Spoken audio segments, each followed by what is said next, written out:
Il fut un temps, dans la forêt des Charmes, près de l'Orienta, où une grotte demeurait scellée par un énorme rocher.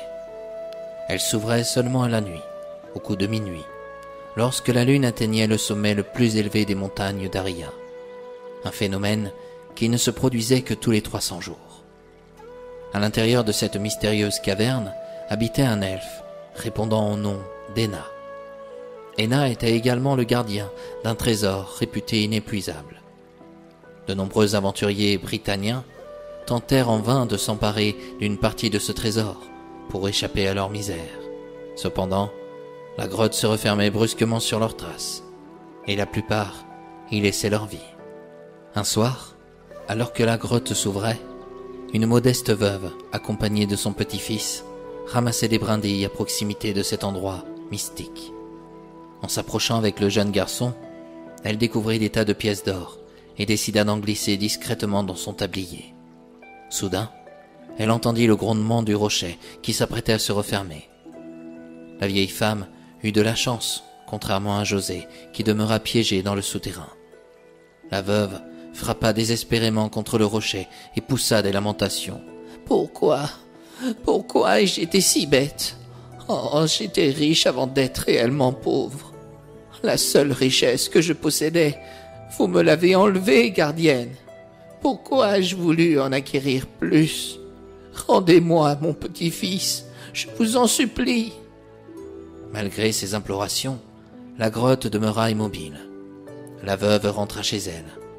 Avec l'or qu'elle avait acquis, elle engagea un Britannicien pour briser le rocher et libérer son petit-fils. Pendant plus d'une journée, le Britannicien s'acharna, même durant la nuit qui suivit.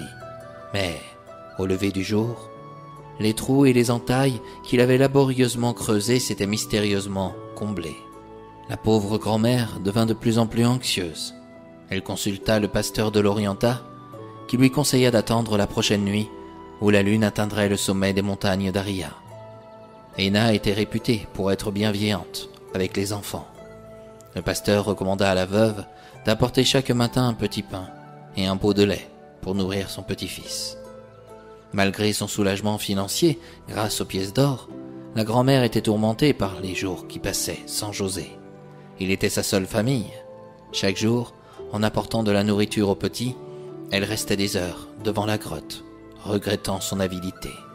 Elle espérait un miracle, mais rien ne se réalisait. Quand la lune atteignit le sommet des montagnes d'Aria, la grand-mère attendait anxieusement devant la grotte. Son cœur battait fort. Allait-elle retrouver son petit José? À minuit, la grotte s'ouvrit. La grand-mère retrouva son petit-fils en bonne santé.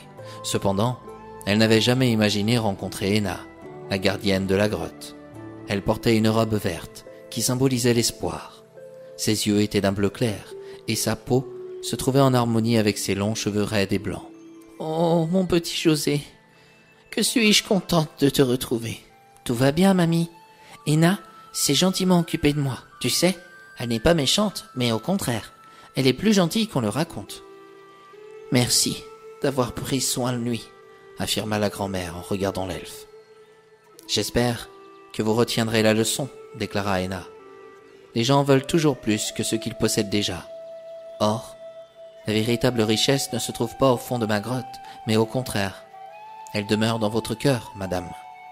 Si vous n'étiez pas venu déposer des provisions pour José chaque matin, il aurait certainement perdu la vie. »« Qu'as-tu fait durant tout ce temps ?»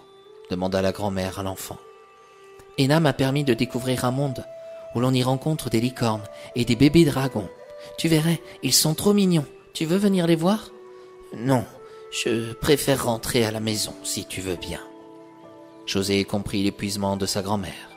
Il fit ses adieux à l'elfe, et quelques minutes plus tard, la grotte se referma. Et ainsi se conclut mon récit, mes chers amis. Cette histoire illustre qu'il n'est jamais sage de toujours désirer davantage, et que nous devrions être satisfaits de ce que nous possédons déjà.